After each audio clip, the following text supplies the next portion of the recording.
So have you ever really thought about what it takes to build a chat app? You know, the kind you use every day? Usually it's this huge, complicated mess of databases, auth servers, and all these different layers.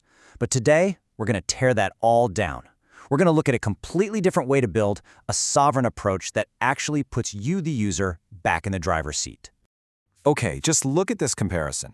On the left, you've got the old way, the traditional chat app. You need a big, heavy database, a totally separate server just for authentication, and then another layer for all the real-time stuff. It's complex, it's centralized. Now look at the right. The sovereign model, it's just three things: the user's own identity, some simple key-value storage, and webhooks. The difference, it's night and day. All right, so here's the plan. First, we'll talk about the real problem with chat as it exists today. Then, we'll introduce this new sovereign model. After that, we'll get into the fun stuff, how to actually build it piece by piece.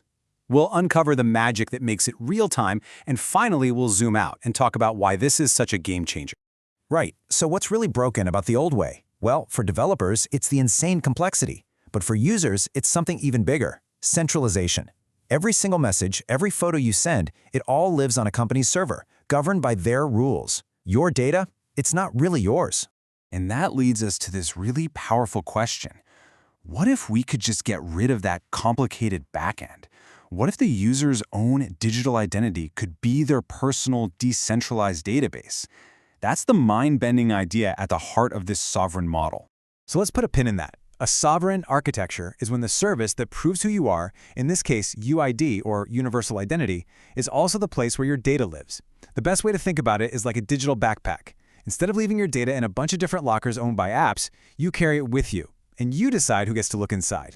And this whole thing is powered by four key ingredients. You've got your identity, which is handled super securely. Then you have storage, where messages live in the user's own private space. Next is context, which is a clever way to keep your chat data separate from everything else. And finally, you have sync, the magic that uses webhooks to make everything happen instantly. Okay, theory's great, but how do we actually build this? Let's get our hands dirty and walk through the three fundamental building blocks: proving who the user is, creating a space for the chat, and then, of course, storing the messages. Everything kicks off with permission. Your app sends the user over to UID. On that screen, the user sees exactly what your app wants to do. Can I write to your data store? Can I read from it? And they either approve or deny it. And here's the beautiful part: your app never, ever sees a password. Next up, we create context. Now, this is really smart. Instead of tying all this chat data to the user's main identity, we create a separate chat alias. For user control, this is huge. It means they can have this whole chat persona, and if they ever decide they're done, they can delete the entire thing, every message, every room, without affecting their core digital identity at all. So where does all this data go? Well, it's just a simple JSON file. That's it. You can see it here. You have rooms, and inside each room, you have an array of messages. This whole simple structure lives right inside the user's personal KV store. Remember that digital backpack? This is what's inside. It's so clean and flexible. And check out how efficient this is. When you send a message, the app doesn't have to rewrite the entire file. No way.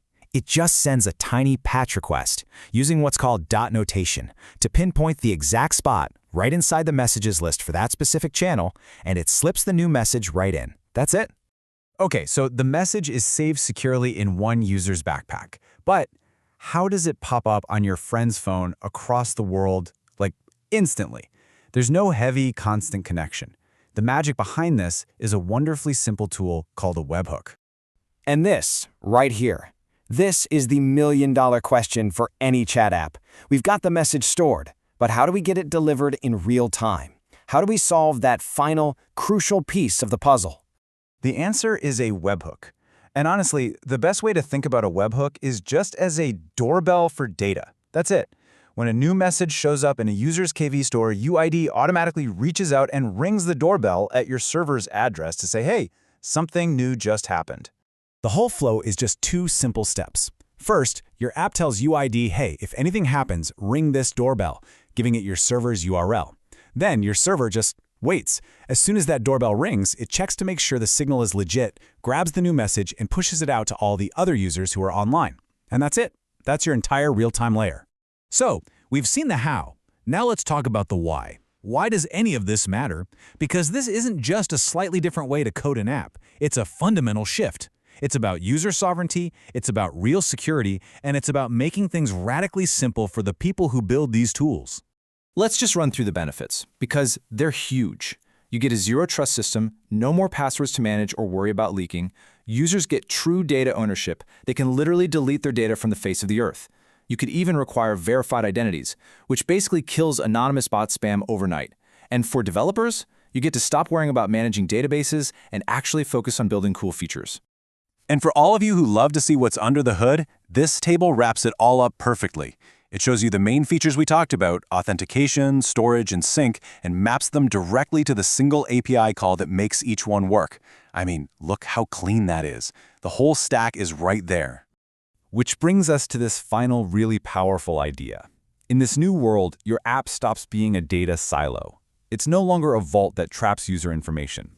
Instead, it becomes a simple, sovereign interface, a clean window into the user's own digital life. And that really makes you wonder, doesn't it? What else could we build this way?